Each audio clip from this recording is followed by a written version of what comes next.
Hi everyone, it's really great to see you today. I hope you're well. I hope all is okay wherever you are today. I'm slightly jet lagged. It's Friday and I've not long returned from that wonderful trip to Canada and meeting our gorgeous new baby grandson, Matthew, and cuddling him and holding him in my arms was just the best thing ever. I travelled to Canada with our younger daughter, Rebecca, and we were there for 12 or 13 days and had the most special time. But here's the backstory to our trip. In August, Glenn, Rebecca and I had booked to go to Canada for 2 weeks. Here's the story. We arrived in Gatwick Airport knowing that Canada was still an amber country. We had a folder full of the appropriate paperwork to give us access into the country because you were only allowed to visit immediate family and have lots of proof of residency and passports and birth certificates, etc. to access the country. We were in the queue in Gatwick Airport and this is what happened.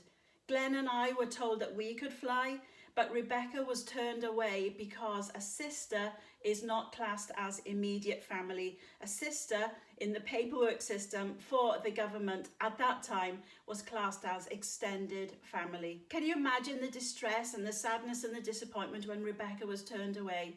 We had to quickly insure her on our car and she had to take that long drive home from Gatwick Airport all the way back to Porthleven in Cornwall on her own. Glenn and I had to continue to board the flight to Toronto and Rebecca was driving home. It was the most awful dilemma as a mum to see Rebecca turned away, and yet we had this deep longing to go and see Bethany, who we hadn't seen for 20 months. My heart was torn between my two girls and it was absolutely awful. Rebecca got home safely. We went to Canada and had a wonderful 2 weeks, and yet it was a bit bittersweet for those first few days as we thought of Rebecca.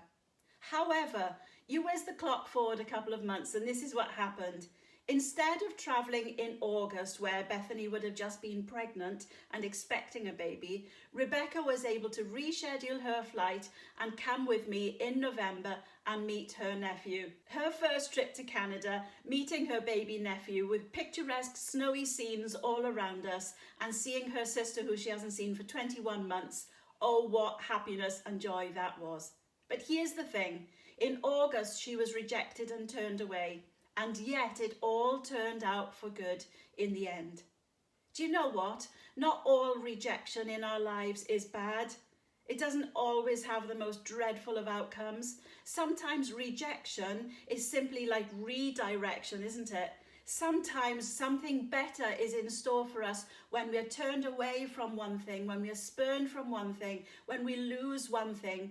We can find something else which works out to be far better. If you asked Rebecca now, would you have preferred to come in August or meet your baby nephew in November? I know exactly what she would say to you. Not all rejection is bad. It gives us a change of direction, a change of plan, a change of outcomes, and it gives us a whole lot more joy than perhaps we had anticipated when it was painful and humiliating at the time. Do you know what? Sometimes it can turn out for good in the end. Even Jesus was rejected. He was despised and rejected, a man of sorrows and familiar with grief, the Bible says. He was rejected, but you know the outcome of the story for him?